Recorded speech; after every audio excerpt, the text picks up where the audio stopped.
let's talk about where ideas come from.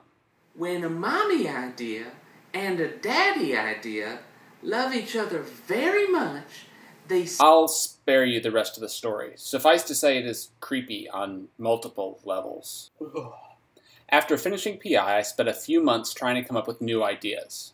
A sequel to Titanic. No. Come on, everybody loves sequels. I could play the brilliant scientist who suspects the iceberg is hunting the ship.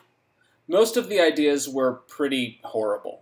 So I came up with a system to help me generate good ones. It's called 5 Ideas. Here's how it works. The whole process takes about an hour a day, 5 days a week. First, every day I spend 10 minutes and quickly write down 5 new movie ideas. Pirates of the Mediterranean. No. A Perfect Storm. That's already a movie. A More Perfect Storm. No. A Perfecter Storm?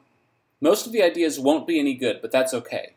Now the real trick is that you need to give those new ideas some time to sink in, so set them aside and pick up the 5 ideas from the day before. If you look at them now with fresh eyes, chances are there's at least one in there that's not terrible. So spend the next 20 minutes thinking more about it and write out a log line. There's a lot of references out there for how to write log lines, but the great thing about them is that they're very, very short, but they still give you a good snapshot of what the movie's about. So for instance, the log line to Cloudcatchers goes like this. After the oceans disappear, one courageous pilot fights against vicious sky pirates for control of the last remaining source of water, the clouds. So you're starting to get the gist of what the story's about. The main character, the world, and right away you can start deciding whether the idea is appealing without having to invest a ton of time developing it. Now after 1 week you should have 5 of these log lines. So finally, every Monday I pick the best log line from the week before, and over the course of the week, usually about half an hour a day, I write a synopsis, 3 to 5 pages that flesh things out even more. So by now you can probably see how this whole thing works. It's kind of like an idea tournament where you generate a ton of ideas and only the best one wins. Now there's 2 things that are really powerful about this.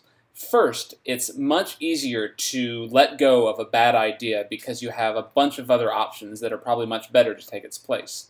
And 2, it also helps you write a lot faster because instead of spending maybe months and months trying to polish a mediocre idea, you're generally starting with something that is pretty solid to begin with. So it helps you write a lot faster. The Hunt for Red November. Do any of your ideas not involve ripping off other ocean movies? I have no idea what you're talking about.